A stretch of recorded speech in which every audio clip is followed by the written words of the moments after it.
नेतेगिरी म्हणजे फक्त लोकांना भेटणं नाही. नेतेगिरी म्हणजे तुम्ही काम करत असलेल्या क्षेत्राचा खोल अभ्यास करणं. त्याला म्हणतात फील्ड मॅपिंग. ते कसं करायचं? एक, बेसिक सर्वे. लोकसंख्या, वयोगट, नोकरीचे प्रकार, आव्हाने असे 10-15 मुद्द्यांचा छोटा सर्वे करा. 2, प्रॉब्लेम हिट मॅप. त्या भागात सर्वात जास्त कोणती समस्या आहे?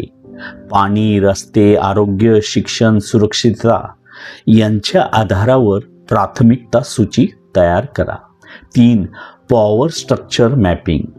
त्या क्षेत्रात कोण निर्णय घेतं? नगरसेवक, पंचायत, स्थानिक अधिकारी.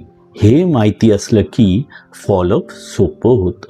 4, कम्युनिटी लीडर्स आयडेंटिफिकेशन. स्थानिक प्रभावी लोक, शिक्षक, डॉक्टर, सामाजिक कार्यकर्ते, महिला गट यांच्यासोबत नेटवर्क सुरू करा. 5, ॲक्शन प्लॅन. समस्या ओळखा, जबाबदार यंत्रणा ओळखा, फॉलोअप करा, पीपल कम्युनिकेशन करा. या प्रक्रियेमुळे जेव्हा तुम्ही बोलता, तुम्ही सामान्य नेता नाही, तुम्ही डेटावर काम करणारा स्मार्ट नेता बनता. ही संपूर्ण नेतृत्व प्रणाली शून्यापासून शिकायची असेल तर जॉईन करा भारतीय फर्स्टच्या नेता नेक्स्ट कोर्सला. आम्ही उद्याचे नेते घडवतो.